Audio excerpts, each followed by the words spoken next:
Yeah, I just tried muting my mic to see if that helped. Let's see.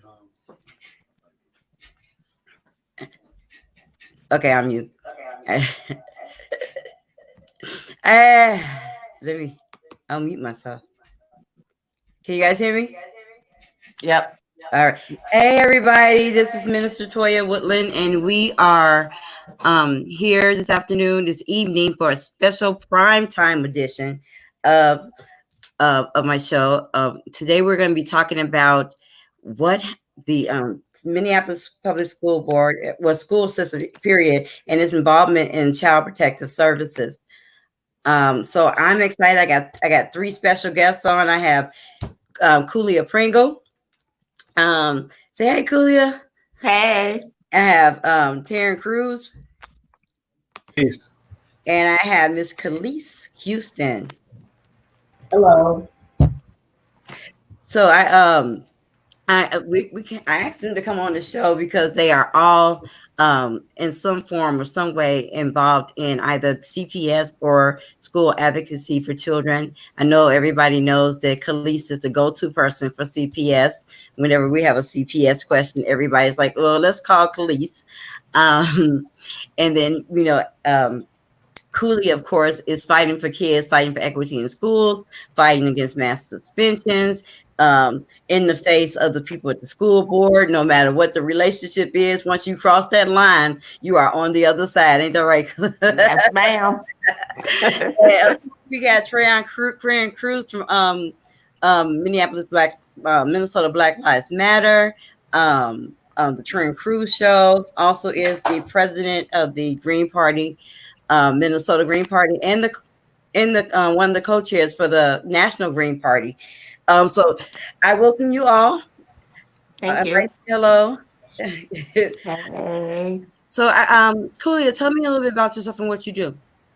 Okay, so currently I'm a family advocate with the Minnesota Parent Union, just launched in January. So what I do is I provide one-on-one support to families, and that one-on-one support can look however the family wants it to look. So that could mean advocacy, could mean just sharing information. It could mean, like currently in this crisis, it's getting food to parents. So the one-on-one support is whatever the parent needs. And then we educate families on current education policies and future policies that they may need to be aware of. And then we organize and mobilize family to actually transform the system to work for all kids. Oh my God, it sounds like you doing a lot. I am. But and that's just one contract. I'm so grateful for you, right? Because we've done a lot of that schoolwork together and traveled together and fought for justice together. So I'm so grateful to you. Khulia, tell us, Kelis, tell us a little bit about yourself and unmute your mic. How you on? Are you on mute? Okay, there you go. Tell us a little bit about yourself and what it is that you do. Yeah, absolutely. So for the past 5 or 6 years, I've been advocating for African American families impacted by child protection. And I say impacted because we're unfairly targeted based on race. There's growth inequities throughout the child protection process. So from reporting to out of home placement to the time that our children discharge from the system, there's racial inequity, excuse me. So I started out just kind of doing some on the ground advocacy for families and have now transitioned into policy work. I recently wrote a bill, the African American Family Preservation Act, to really change the way child protection is allowed to engage our families and to put some restrictions on the number of our children that they're removing and the reasons that they're able to remove our kids. So that's what I've been focusing on for the past few months here. Policy, legislation, and then assisting families how and when I can. Now, Kelis, you wrote a bill called the. You wrote a bill, and it was sponsored, I believe, by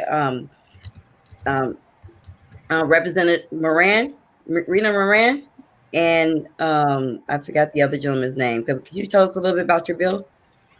Yep. So the African American Family Preservation Act is authored by Rita Moran in the House and Jeff Hayden in the Senate.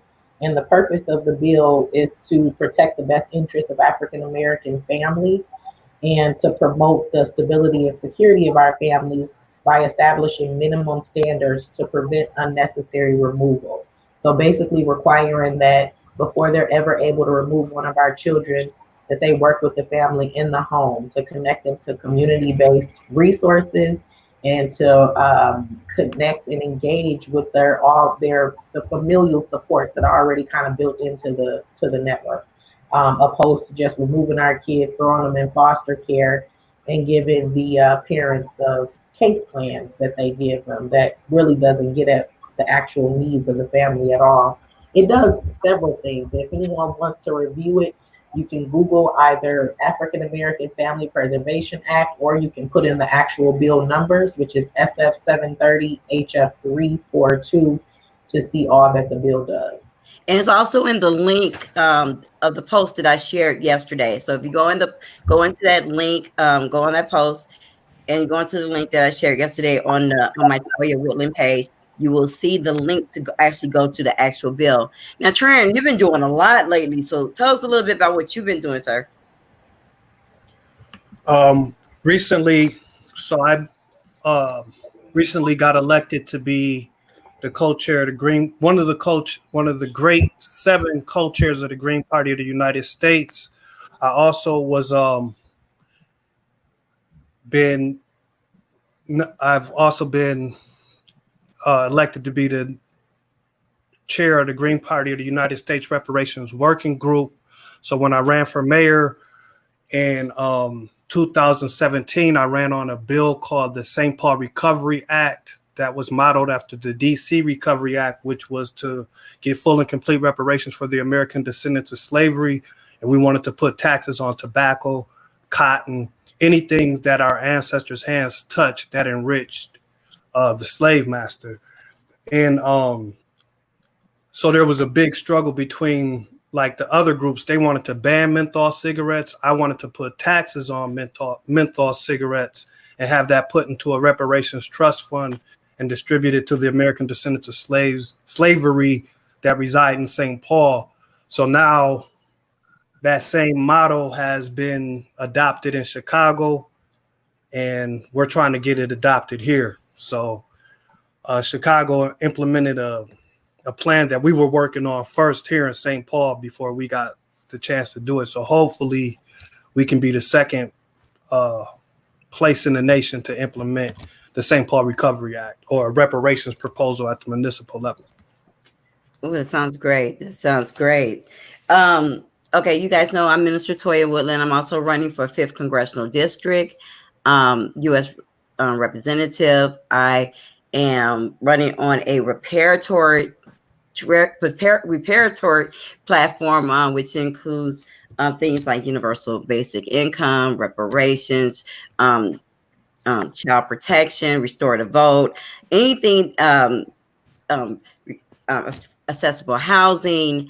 I am a big advocate against domestic violence and mass suspensions in schools, mass incarceration. So my whole platform revolves around repairing systems and repairing things that have caused us to have uncomfortable lives. I guess I would say that. So I guess we're going to dive right in. Today we're going to talk about how CPS, or how public school systems play a huge part in the disproportionate removal of children by CPS, by Child Protective Services. Now, I know that in Illinois, where I'm from, they call it Department of Children and Family Services. And the reason why it was called Department of Children and Family Services is because it was designed to do exactly what Kelis's bill says to do. It was designed to help families first, to maintain the children in a home, in a stable, healthy environment where children don't have to be removed. And if they had to be removed, one of the main things they would do is work with an alternate family member. So right now, we here in Minnesota, we need to adopt that, and we need to bring it back across America, because somewhere along the lines that was lost. It was lost, where families come first. Families should be the most important part of putting families back together. It's not about taking families apart, it's about putting them back together. And when do we say enough is enough? When do we say it's time out for America to stop removing or taking children from people who look like me, or low income families, but primarily American descendants of slavery? Black Americans are having their children taken from them at massive rates, and the school system has a great deal to do with that. Anybody want to start with that? Kelis? Right now, Yep, absolutely. The schools are the highest reporters, and they disproportionately report African American families. Every school in the Minneapolis district overreports Black children to CPS except one. And the only difference with that school is that there's an African American social worker. So they are basically the front door to child protection. During the summer months, during this they are taking COVID-19 children pandemic. from people who look like me, or low income families. Go ahead. Hello. Sorry. Go ahead. Yeah, during this pandemic and during the summer months, the report volume has gone down tremendously, because our kids aren't in school and don't have contact with these um, racially biased teachers. And I'm just going to say what it is, because they Yeah. are reporting white children for the things that they're reporting Black families for. And they hesitate to engage our parents, opposed to contacting CPS on matters that truly aren't related to child safety at all. Um, I hope that answered that. What was the second part of the question? I'm sorry. Well, okay. What I really want to know is, how does the reporting by the school system, and I think it's an excellent question for Khulia. How does the reporting by the school system affect the learning process of children, the equity in children's learning in the school system? If the schools are doing the reporting, how does that affect our children in school, in their performance and their ability to be educated? Well, I want to start off by saying that one of the directors on Minneapolis Public Schools brought it to my attention last year, and he said this is off the record. We have way too many child protection reporting going on in our district. This is coming from the school board member, saying that he recognized that there was way too many reporting when it comes to child protection. We know Minnesota has one of the worst academic achievement gaps when it comes to Black and white children. Mhm. Anybody that's non-Black and non-privileged, there's an opportunity gap in the school system. And so when you talk about taking kids out of their homes and disrupting their lives, and then putting them into where the school system is already failing them, Minneapolis is reporting 14, 15, 20% of our kids are proficient at reading and math.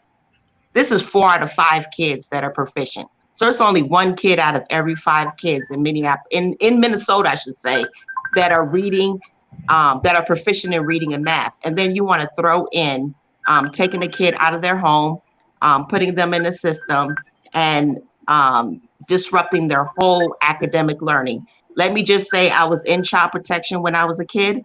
Mm-hmm. And let me say, the last thing on their mind and the first thing on my mind was, I was immediately taken out of school, and I was mad. I was upset, but they didn't care. My school was not important. My family preservation wasn't important. Whatever their agenda was important. So I lost a lot of education the year that I was snatched out of my school. When I was put into foster care, I had to go to an alternative school. Like I said, Minnesota is known for the worst academic disparities. And then when you throw in child protection, that even creates even more disparities. Then Yuko says, never send your kids to public school, especially after the pandemic. How do you feel about that, Trey? So the Green Party actually, our platform calls for really strengthening public schools. And but to join a political party, I think you have to agree with 80% of the platforms. For their agenda was. So that's a part of the platform that I don't really. For their agenda was important. So I lost a lot of education.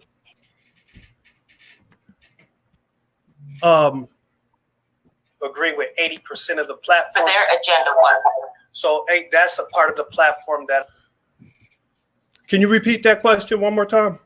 Okay, so I said, how do you feel about how do you feel about the children being when they're removed from their homes and removed from the process of learning?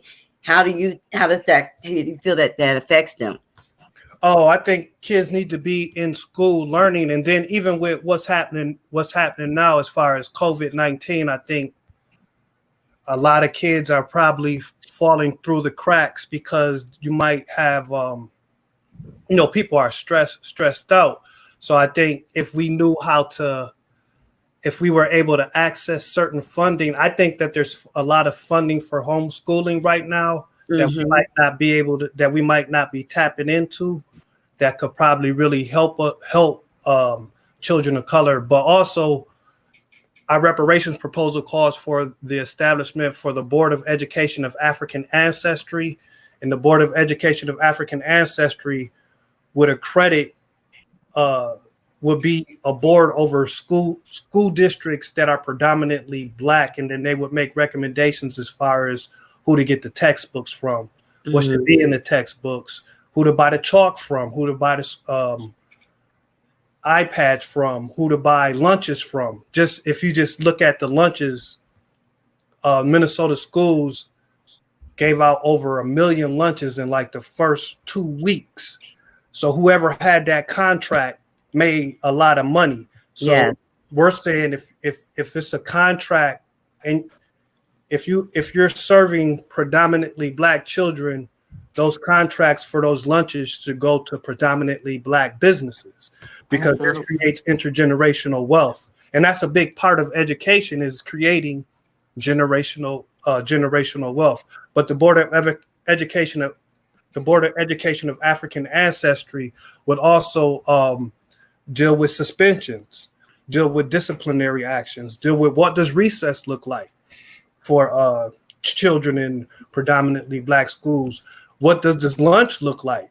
What should the teachers know? What do the teachers look like? And just those type of things. So I think the Board of Education of African Ancestry is a really important component with helping close the education gap in Minnesota schools and abroad. Thank you. I as we all know that there are a lack of African American social workers, African American caseworkers, and African American teachers. We have predominantly white administration in all of these systems, but they're dealing with predominantly Black children. Kelis and I had a wonderful conversation. We had a meeting, and we were talking about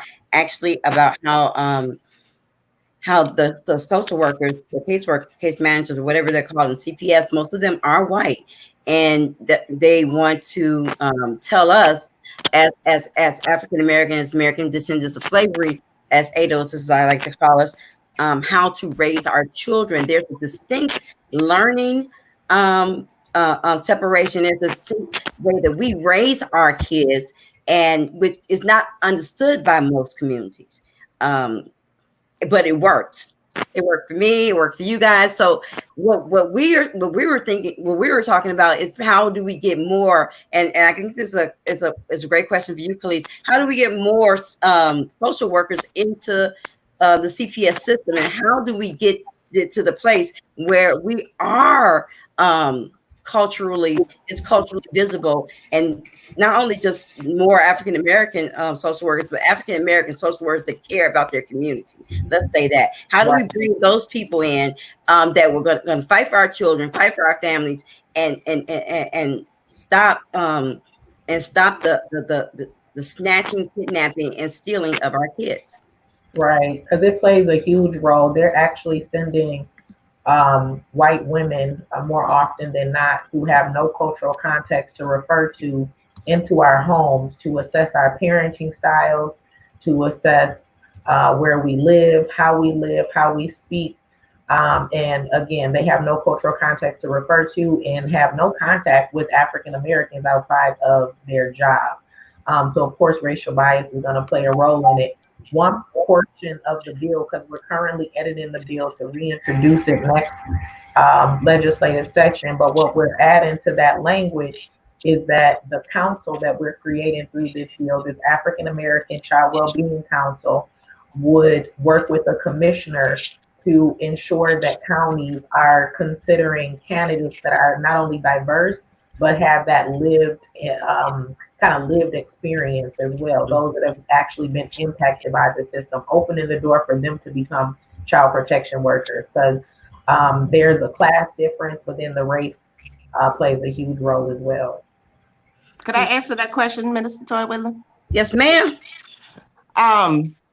It's called the school to prison pipeline for a reason. It's not a school to social work pipeline. It's not a school to teacher pipeline. It's not a school to anything pipeline. Our kids are miseducated, non-educated, undereducated, suspended, overly labeled, not learning about ourselves, don't like ourselves. That's why we don't have social workers. That's why we don't have, you know what I mean? We are being trained to think a certain way. We are being indoctrinated to hate ourselves. We are being indoctrinated that we just need to either just get a job and not be entrepreneurs. We're being indoctrinated to rent and not own our own houses.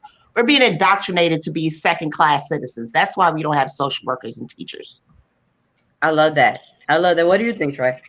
Well, I think some of the first social workers were Black, I think, and like in the 1800s. When we had no choice. Yeah, when we was segregated, we had no choice to have what we needed. Sorry, Traherne, I didn't mean to interrupt. No, go ahead. No, I was just saying that, like, we had our own teachers and we did have social workers and we did have doctors until integration. Yep. And so, like she's saying, we had Black banks. The Black church started a Black bank. The Black bank started Black insurance companies. And we did have to do that. I think when talking about suspensions and talking about social workers in today's time, I went to a meeting that Ramsey County was having. Somebody told me they were having a meeting about reparations, but when I got there, it was about something else, and they were trying to get some money or something was going on. But I just kept talking about reparations, and they were talking. So there were social workers there, and my thing was if you're not trained in PTSD or post-traumatic slavery syndrome or disorder, that you shouldn't be able to go in and talk to Black families and Black children about what they're going through because you don't understand PTSD. Absolutely. And then even us as a group, we have to come up with a method on how do we treat PTSD.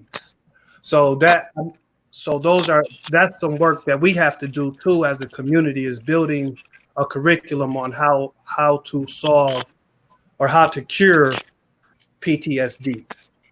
Well, you guys know, a lot of people don't believe in PTSD. A lot of people don't believe that the trauma from slavery runs so deep in our community that we should still be feeling that trauma 400 years later. You know, we all know that in our community, the reason our community suffers, it has the oppression that it has, is because white America is always telling us to pull ourselves up by our bootstraps, but it doesn't help if you don't have boots to begin with, right? So we being released from slavery with nothing to nothing has not afforded us the opportunity to build from that, because you can't build from nothing with nothing. So a lot of people, including Black people, let me not just say Black people, a lot of people in America believe that we should be okay now. It's been 400 years. You guys are still crying about it. Your kids are messed up because your community's messed up. But why is our communities messed up? Our That's part communities of the miseducation, are Minister Twain. Well, it ain't been 400 years. We were slaves for 400 right, years. It's only been 50 years since we right, got legally the right to vote. And that's not even right. nobody's lifetime. Like those people are still alive. So it ain't been no 400 years since slavery. We were enslaved for We're still 400 enslaved. years. Let's say that. Right. And then an example of how that trauma has manifested itself. I mean, it does it in many ways, but just one example of it that a woman did some research on, and documented it, was she used the example of a white mom and a Black mom at the school, and the white mom or the Black mom asks the Black mom asks the white mom, "How's your kid doing?" And she says, little Johnny's doing great. He's doing this. The teacher says this and this and this and this. And she's raving about her kid. And she says, "I noticed your kid is also doing well. How was little, Tyrone?" And Black mom says, "Oh, Tyrone is not doing too well. His teacher keeps calling and da da da da." And little Tyrone is looking like, "Why is my mom talking about me like this to this white woman?" But the researcher was able to track that behavior, even if that woman was conscious or not conscious of what she was doing. It goes back to when we were enslaved. And if the missus or anybody would come up and ask a Black mother how her kid was doing, she would make it seem like he was the worst kid ever. And that was to protect her child from getting sold. Yes. Mm-hmm. Or yes. he doesn't know how to read. He really doesn't know how to read. He really doesn't. Right. He doesn't really know how to read. So there are things that we are still doing. And even like you said, we need Black social workers that actually care about our kids, because it's sad to say that there are people that look like us that don't care about us, because for all these years, you don't keep 50 slaves on your plantation and nobody's handcuffed. You know what I mean? You have to develop a psychological way of keeping them trained in order for you to be able to sleep at night in your home with your wife and your kids, and you got people outside of your home that may want to kill you. How do you do that? But now we're doing it on our own. That's what Willie Lynch said. You do it for so long and you pin them against each other, you won't have to whoop them no more. They'll whoop each other. Yes.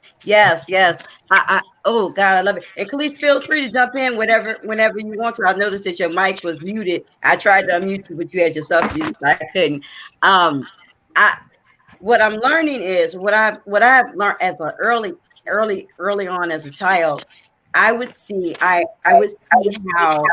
in my predominantly white school, how everything that was Black, it was aimed at me. Now imagine a 6-year-old being in school and having to explain to the whole class how Black people operate, or how what we like and what we don't like. I live with you out here with y'all. I don't know what they like, so it's like I'm trying to figure out who I am in society. And a lot of kids are still trying to do that because we've been pushed into this white society and into this white education system. And by all means, let me say this: I love my fellow white Americans. However, it's been a grave injustice for us to be integrated into a society, into a school system that is not have our educational needs at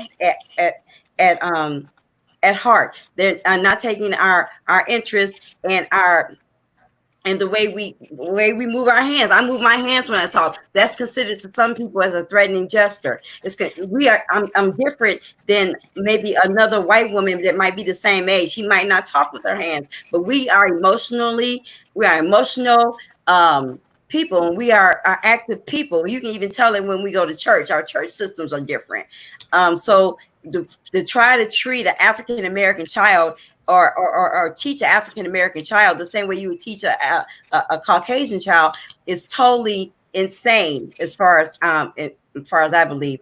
Now, Kelis, I was wondering, Kelis, how is it that all of this reporting is being done by the Black public school system and on predominantly Black families, and no one is catching it? Is it that they think that all Black families are incapable of raising their children, or is it just that that's just another way to get our children from school to school to school to prison? Yeah, they're absolutely catching it. They know that it's happening. I first became aware of it through the county attorney's office in Hennepin.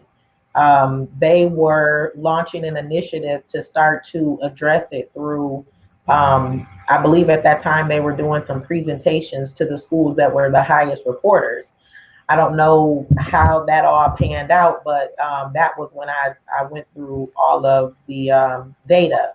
Ramsey County is currently, along with myself, doing mandated reporter trainings to the schools and some of the other high reporters to talk about their impact on these families and children, and really kind of unveiling what happens once a family is involved with child protection.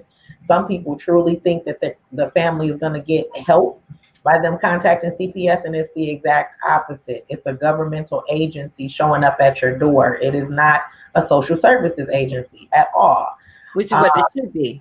And that's what it should be, exactly. And this bill is trying to get them to that, so where they're actually engaging families and in a way that kind of backs up and is not, a lot of them come in as if they're the parents of the families that they go into, and opposed to kind of stepping back and allowing the family to plan for themselves and just connecting them to the needed resources.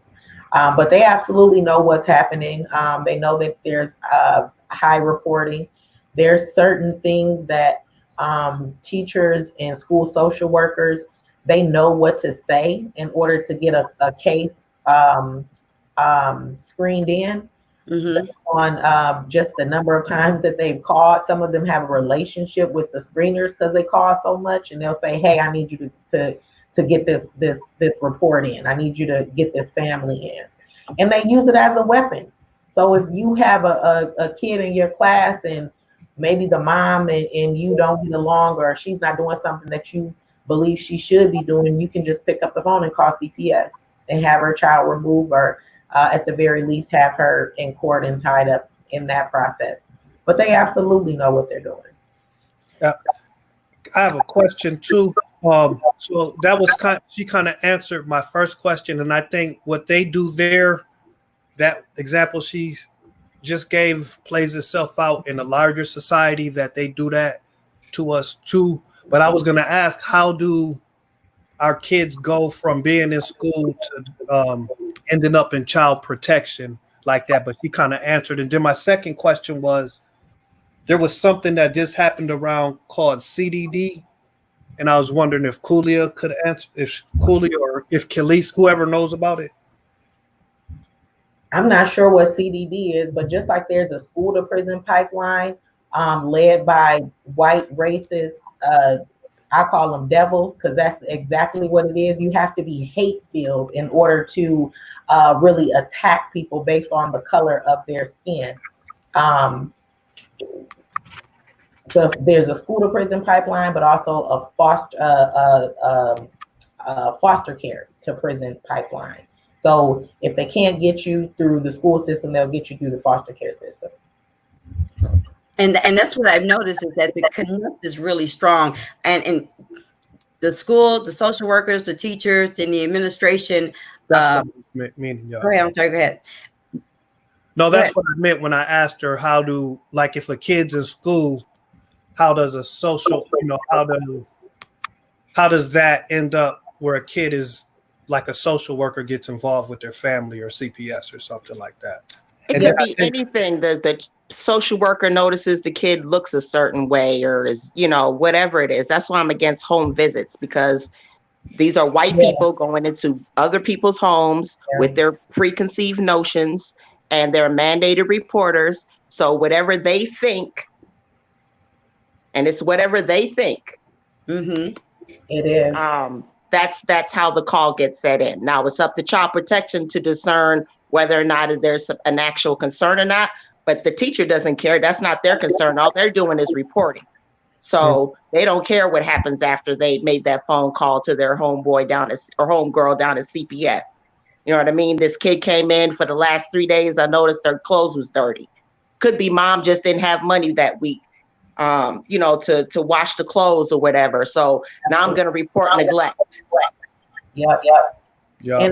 And what we try to get the schools to understand as well is that the more they report, the more likely it is that case eventually is going to be called in and possibly that child removed, because the more calls you get increases the likelihood that it'll be brought in. So it's really not a small thing to pick up the phone and call CPS. And I tell families that too. If you have an issue with the way one of your relatives is raising their kids, if it's not abuse, don't call CPS. If you believe you're a better parent, go to family court and petition the court for more parenting time or custody if you believe that's what is in the best interest of the child. But don't contact CPS unless you believe that child is being abused. I was going to say a lot of people is using it as a weapon too. Outside of the school system, people are just using CPS as a weapon.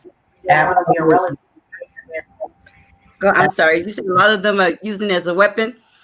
Yeah, I'm gonna like she said, the teacher may have an issue with the parent, so they call CPS, which is where I think the resuspensions come in. You suspend a kid from your classroom because they're talking back to you. Obviously, you got an issue. So that kid comes back. They got animosity. You got animosity. So that starts the role of, let me keep suspending you. You keep playing with me because you keep disrespecting me. Or I don't like how your mom has talked to me, so I'm going to call CPS. Or if the teacher wants or believes that the child should be on some sort of medication. And that was a real case where they contacted CPS because the mom wouldn't follow through to get their kid on, ADHD medication. Adderall. Yeah, absolutely. And the surprising thing about ADHD medication is that all it does is cause more hyperactivity. Adderall is a stimulant. It's no different than cocaine in a sense. So if you give a child some cocaine, what do you think they're going to do? They're going to flip out on the walls. You give them a stimulant, they're going to flip out on the walls. And recent studies are showing that marijuana is the more reasonable or the more functional ADHD medication, but that's a whole nother show. I do not like the way they drug our children and then tell them to calm down. If you want them to calm down, it would be, it's just my thinking. I'm not a doctor or anything by any means, but I think that if you want the child to calm down, you're going to give them medicine that's going to calm them down and not rise the hyper intensity in their behavior. And then you want to expel them because they're not, or suspend them because they're not able to sit down or focus on what you're telling them to do. With this medication, it's a setup. It's a setup for our children. I think. Oh, go ahead. Sure. I was going to say for the CDD part, I do know about it, but it would take a whole nother show. Yeah. To talk about the comprehensive district design plan because it's its own entity.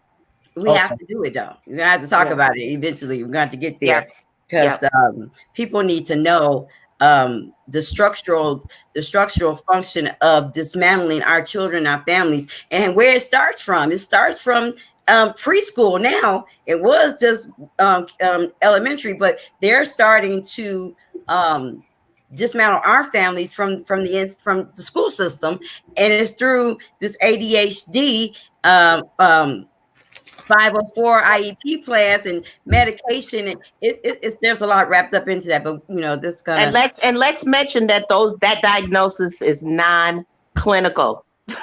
Like that is not a clinical diagnosis. The doctor will not diagnose a child with ADHD or ADD.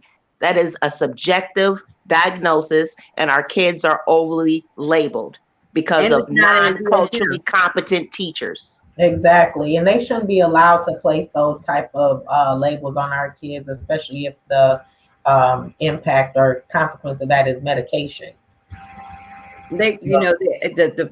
To keep us drugged in some way, or keep our children drugged in some way, so that they're not learning, so that they're not functioning, so that there is a reason to eliminate that body from schools. We're not even going to talk about the money for each student being in school, whether they attend school or not. From day, if they register for school, there's a certain amount of money. I think it's still $50,000 per child, or is it more? Anybody know?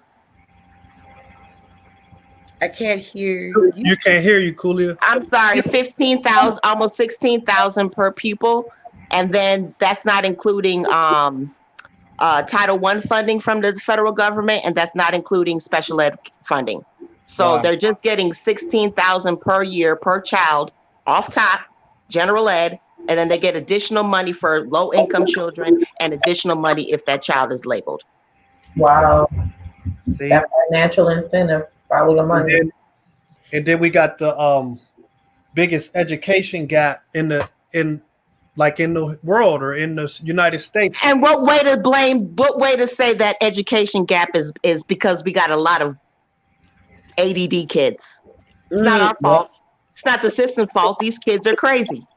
Right. No, the system's crazy, definitely. How much does the CPS get for every case that's entered into their system? Because I know they're not doing this for free, out just to be doing it. It has to be some money or financial incentive that they are receiving in order for them to actually put this type of effort into kidnapping. I call it kidnapping. Our children from their homes. And I call it kidnapping because anytime you go into a home and you remove a child from all that it knows, that's kidnapping. And then before it's over, I want you to tell the story about the young black child that was murdered. That before the show ends, I want you to tell that story that you told me about the child that was murdered. But what is the financial incentive there for CPS? Yeah, so the counties receive federal reimbursement for monies that they spend in placing children out of the home, administrative services, any and everything that they do on a case, they receive federal reimbursement for if the family falls below the poverty line. So that's why you see so many poor families of color involved with child protection, because that's the only way that the counties will receive that reimbursement. And then we spend about $28,000 per child per year to place them out of the home, and that's just with an average stay of 6 months, compared to just spending $5,000 to provide in-home services and support. So we can kind of see that disconnect there in some counties. And I'm not saying it's any of ours. I'm not going to name any counties, but it's been reported that some states and counties actually report spending more than they actually do on those services in order to get that federal reimbursement. So there's dollars on our heads. And I'm glad you mentioned earlier that slavery never ended. It certainly hasn't. It's just been restructured because we still generate income for this country. Poverty campaign. Go ahead, Trey. Just as an article from that I got sent today, it says Minnesota tells Ramsey County to stop diverting money intended for family groups. And it says the state of Minnesota recently sent a letter to Ramsey County saying the county inappropriately withheld significant funds that were supposed to go to partnerships supporting families and children and didn't submit any record of how it spent the money. If that was not corrected, Minnesota threatened to pursue its options against the county. And then it said at the end of last year, while the state letter mentioned only a single year of funding equating to roughly $126,000, the amount diverted likely totaled millions of dollars over the years, according to the board documents. So even you're seeing we're getting shortchanged with money that's supposed to help us and support low-income families or families that are dealing with CPS or dealing with suspensions or dealing with these issues are getting shortchanged by Ramsey County itself. And that's why we're demanding full and complete reparations today because they continue to steal money from us that is supposed to go to help us. And if it doesn't help, it hurts. And I just had one more question about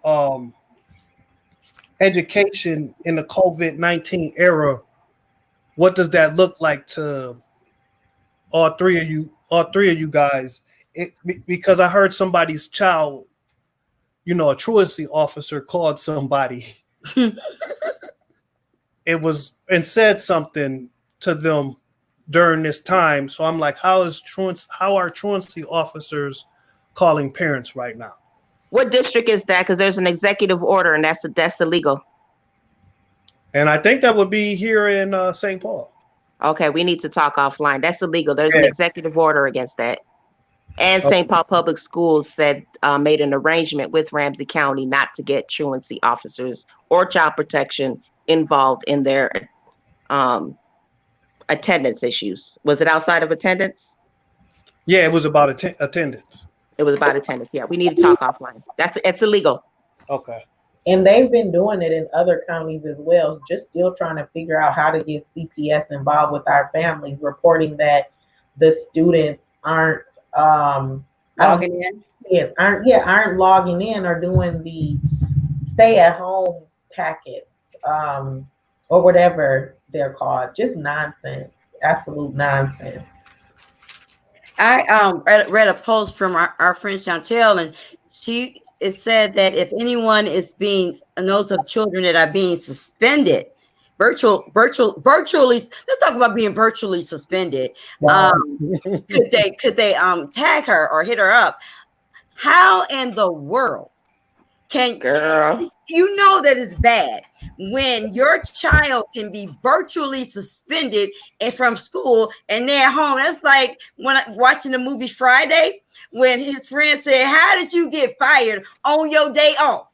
How you get suspended? How is it that you can come up with a plan to suspend low-income children, minority children, disabled children, while they're not even in school?" We are doing the very best that we can as parents, as family members, to provide our children with internet. That there's no one providing free internet for these kids to get on school. And internet is pretty darn high. And I don't care if it's People PC or Comcast.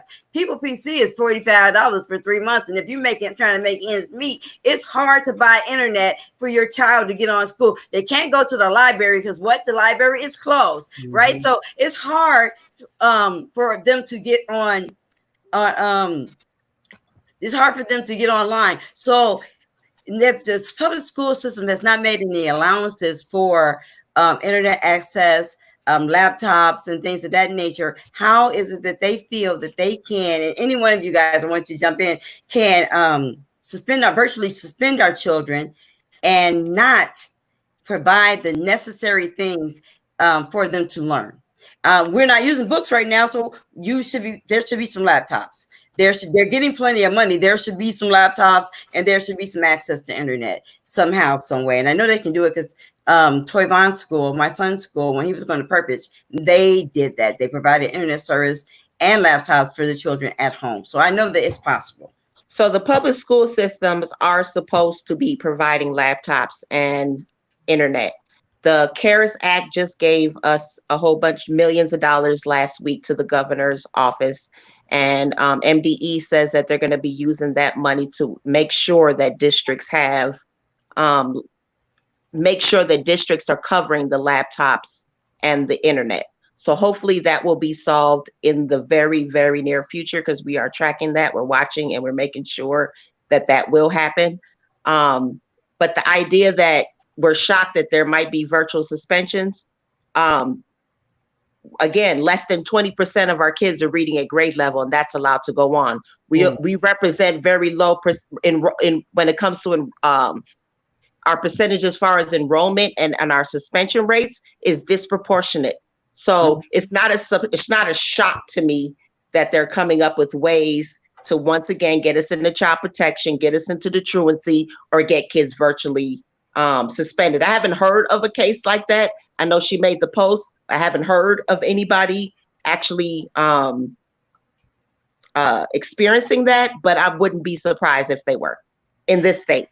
Right. And I want any administrator to know that if our children are being suspended virtually, that we will be to see you. And Yes, we will. we will be to see you. It's not going to go over well with parents and community members like myself and Khulia and Kelis and Trent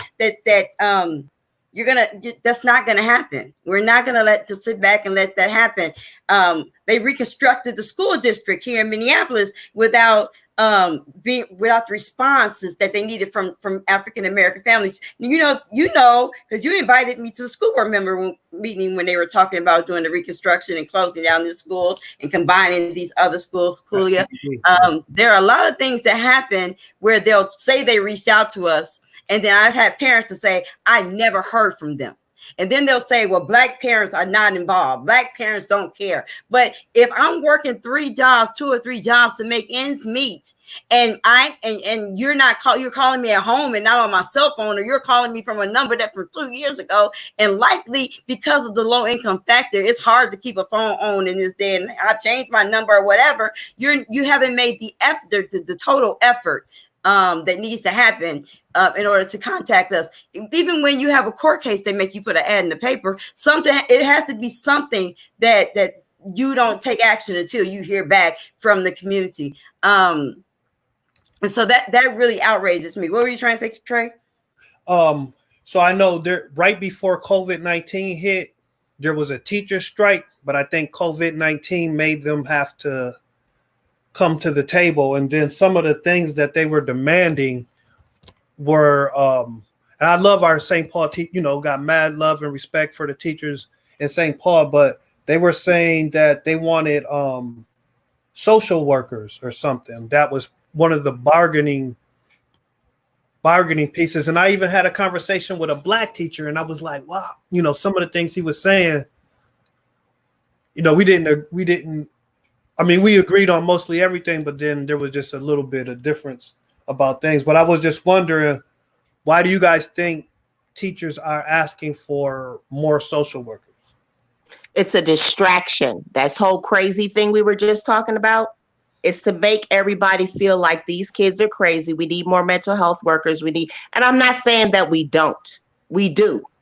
But the idea that they're not going to place the responsibility on themselves for pushing our kids out, the referrals, their lack of cultural competency, the academic outcomes where only 4 out of 5 kids can read, or 1 out of 5 kids can read. Let me say, 1 out of every 5 Black kid is proficient at reading. Let me distract you by saying we need more social workers and mental health. How can you disagree with me on that? How can you say, no, we don't need no mental health workers and social workers in school? Of course, you're going to be like, yeah, we do need more help, mental health and social. Yeah, I need to fight with you. But it's a distraction. I called it the Trump method. It's bullshit. Yes. Yes. Social 1 out of every 5. Man, I'm sorry. Go ahead.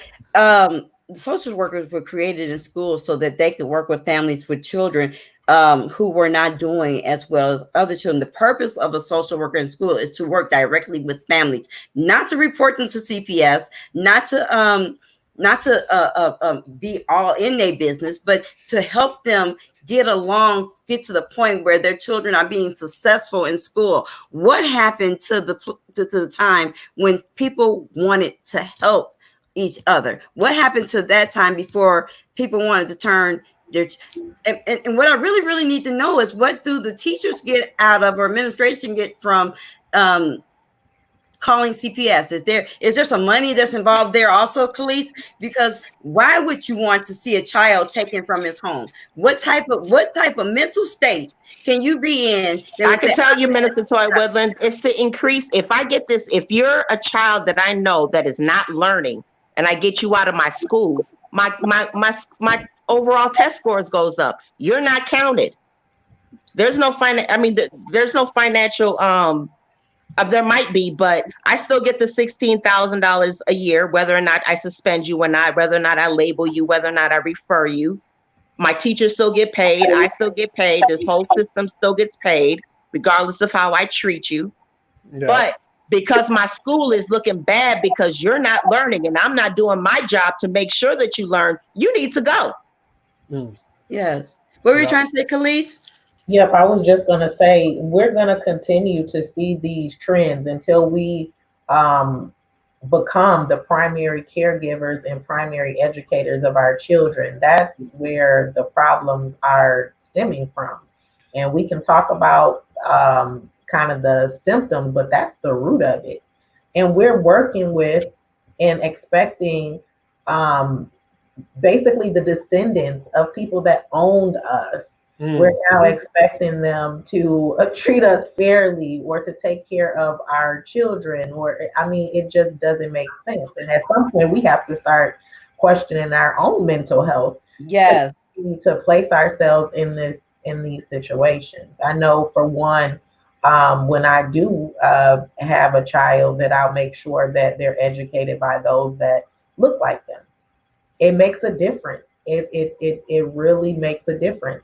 We were all indoctrinated with white supremacy. That's right. For the years that we were in school, and then even just through media and society in general. So I don't want to expose my child to that because I know how hard it is to undo it. I'm still undoing it. Yeah. So I won't be exposing my child to that at all. Well, you guys know for years I've been a firm believer that we should pull our kids out of the schools anyway. I think that's actually how we met. I made Khulia and I made a post like we need, like, we were vibing on the school thing online, and then I said one day we just need to pull them out. Let's see how it looks for us to take our children out of the public school system where they don't get that money for our kids and they are being educated, community educated. They have the online Johnson Mason shared. They have online K through 12 access now, right? What would happen if we use that as a tool to community educate our schools? Because the K through 12 is already accredited, so we don't need to have accredited teachers. We need overseers ourselves, overseeing our children in a community atmosphere. Because remember the model that we had once upon a time: it takes a village. We got to get back to that. It takes a village to raise a child. So what after let's use this pandemic as a test run and then begin to take our children out of the public school system and educate our own kids, so that they are learning at the rate that they need to learn at, and they are being treated in a loving and caring environment. How would that look when they start losing that money? Well, and then also, so we had a forum at the Eastside Freedom Library. It was like the Black Lives Matter in the labor movement. Mm-hmm. And Carrie Joe was there and things like that. And so I was just saying, we want the teachers to be paid the best. We want them to have what they need, but not at the expense of the psychological development of the Black child. We also want the child, because the child has a right to education too. It's so we want you to have the right to prevailing wages, but not at the expense of these children are not learning. So if they are getting this type of money to educate Black children, then your child, the school district and the schools that our children are attending should be equipped to handle the population that they serve. So if you're dealing with homeless children, you need to be able to handle that. If you're dealing with children from single parent homes or children with what you call behavior problems, or what they're calling ADHD, you're supposed to be able to educate those children because you're getting money to do so. And if you can't do it, then you need to give the money to somebody who can. Yes. Yeah. I'm not for a pay raise for teachers in this state when you got the worst achievement gap. You get no pay raise. You get zero for what you've done to Black, Indigenous, and English language learners community. You get I don't have no sympathy for the 96% white women who cry white fragility. No sympathy. at all. You are in schools where you're teaching urban learners. It's only like 40% of the kids in Minneapolis are white. Only 30, 20-30% of the white kids in Minneapolis are white. So majority of the kids that are going to urban schools are Black, Indigenous, and people of color. That's so right. You don't get no sympathy from me until, like I said, they are willing to call on themselves and hold themselves accountable. No, you don't just get to request other social workers and blame poverty. The education is the way out of poverty. That's why we send our kids. We hope to get them help that the next generation gets out of poverty. It's supposed to be the great equalizer, not you give me temporary housing and temporary this and temporary that, and then my kid grows up and you give them temporary this and temporary that, and then we're still in the same goddamn cycle because you refuse to educate us properly. Yeah, Cheryl Dugas says that it's very deliberate. She says that we need our own schools. She gave some references to Dr. Howard Fuller and Dr. Omar Johnson, and she says that teachers need re-education. No DSM labels, please. So what do you guys say to Cheryl?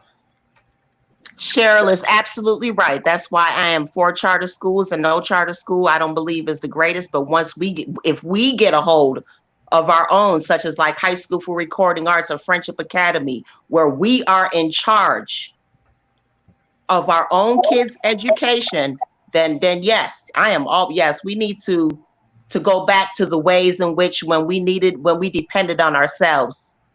Yes. Once we had integration, it was just like we don't need our own doctors. We'll just go to the white doctor. We don't need our own teachers. We'll go to the white school. We don't need our own bank. We'll go to the white bank.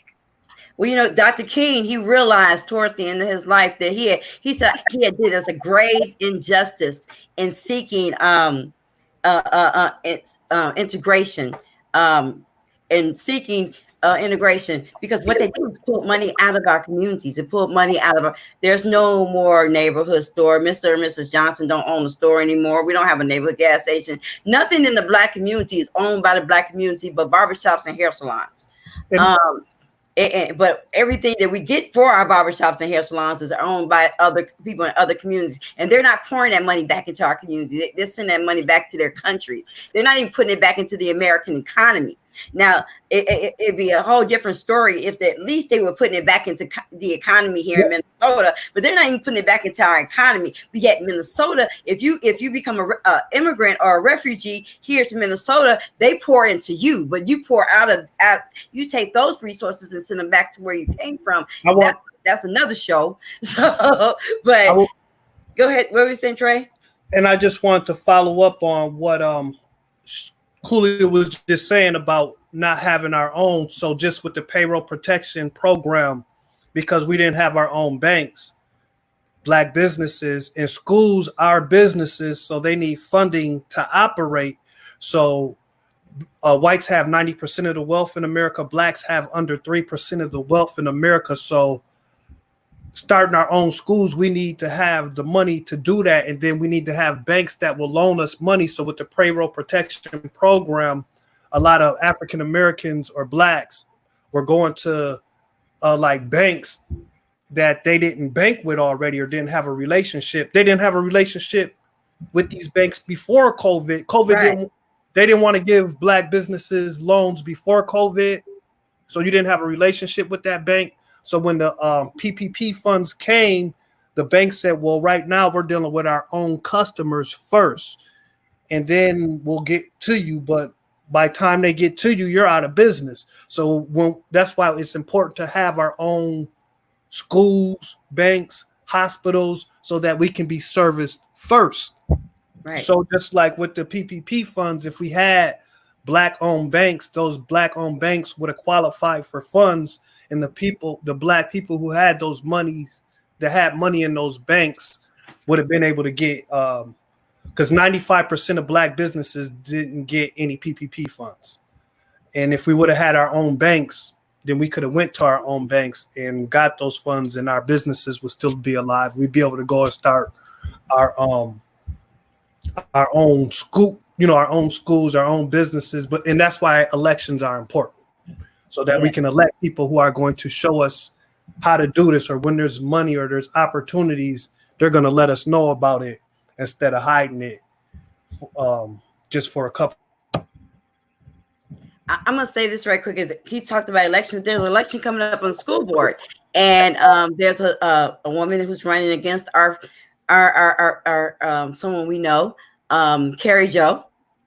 And we said that if you weren't doing what we needed you to do, you gotta go. That you was gonna go. Now that doesn't mean that we don't love you. We love you, but we gonna love you on the other side of that bench. Right. You gotta go. You gotta go. And so what it is that we know that Carrie is in direct opposition to charter schools. She has made that very plain. She has said that on numerous occasions. But not only that, is that when we put our faith into people who look like us and who we expect them to be advocates for us, we expect you to do that job. And when you're not doing that job, it's not personal. I don't want you to take it. I don't want anybody to take anything personal. It's the thing is that we have to be able to do this job and have to be able to stand up for our kids, no matter what position you work for in the school system or in government. You have to put households and children of Minnesota first. And if you're not doing that, you gotta go. You gotta go. What were we trying to say, Kelis? I'm sorry, I had a hard stop at 8, but I didn't want to just jump off without saying goodnight to everyone. And thank you for having me on. Well, I want you to tell us how to get more involved in what you're doing. So before you go, and it's that time. We have been on about an hour. This conversation has to continue though, because there's so much more that we can dive into. We didn't even get into half of what we talked about CPS that we needed to get to, dealing with the school. So we have got to visit this in a couple of weeks. Is that okay with you guys? We revisit. Absolutely. And in the meantime, folks can visit preserveourfamilies.org to sign up to get updates on the bill, but to also sign up to volunteer. We need folks that'll commit even just 4 hours a month to helping to continue to raise awareness and get help for our families, because the cases keep coming in and we have no protections. People send cases to me, but there are no protections in place for our family. They literally can do and have been doing whatever they want to with us. So we have to get this bill passed. And again, it's preserveourfamilies.org. Thank you so much, Kelis, for being on with us this evening, and we will continue this because I didn't get as far into child protection as I really wanted to dive into that as far as how that connects to the school to prison pipeline. So I'm going to ask maybe 2 weeks from now, maybe we got to come back again and we can talk a little bit more about that. And as you guys know, my platform is a reparatory platform, and part of that is actually CPS. CPS is stopping CPS from kidnapping our children, and how that looks and how that works. So I definitely want to do more with you in the future, Kelis, because I'm going to need you. If I'm elected, I'm gonna need you. Khulia. So we're gonna say goodbye, and just thank you for coming. We appreciate you. Thank you. And if anybody wants to join the Minnesota Parent Union, www.mnparentunion.org, you can either request a family advocate or join the parent union to be a member. I'm a part of the parent union. I haven't been to a meeting. I'm a part of the parent. Whatever she's doing, I'm doing it too. Even if it's just a name only, I'll support. And if she tell me she gonna have some food, I'm always there. Khulia and Kelis are two of the really strong women in this community. They're fighting for children in one way or the other. I have personally worked with Khulia, and we've stood side by side at the school board, standing speaking our truth to the administration with no hesitation. Right? No matter how much we may like the people who are working there, or like someone, it's all about the children, and that's what I appreciate. I've seen Khulia go against her best friend about some kids. Like, so like, I seen, you know what I'm saying, Rashad? I've seen Khulia go against her best friend with some children. You cannot play with her, right? So I'm really excited about the work that she does. She does put children first. Absolutely. I don't care who it is or what they are or what the relationship is. She will put your child first. And I would say reach out to her. One of the things that I say when people say that parents don't get involved, I say, well, you don't know Khulia Pringle, because I've seen at least, I've been in the room with at least 100 parents. I don't know what parents you're talking about, but you're not talking about those parents. Yeah. So you might want to get in touch with her. And I thank you so much for coming on the show. And 2 weeks we got to revisit this, because it is my passion that when I get to Washington, that we get a moratorium on school on what suspensions. That's like my favorite thing, right? And that we end the school to prison pipeline, and we stop it right there in the school system. We stop right there at CPS, because they're talking about removing children from borders, and we didn't even talk about touch this, right? They want to talk about focus on the children being snatched from the border, but we got children being snatched out their homes. They got somewhere to live. So we're going to talk about this in a couple of weeks, and I have so enjoyed this conversation. We want to thank Trey for coming on, always a special guest to the show. And so thank you guys so much. Thank you, Khulia. You're welcome. You, and I will talk to you soon. Yes. Bye. Bye, baby.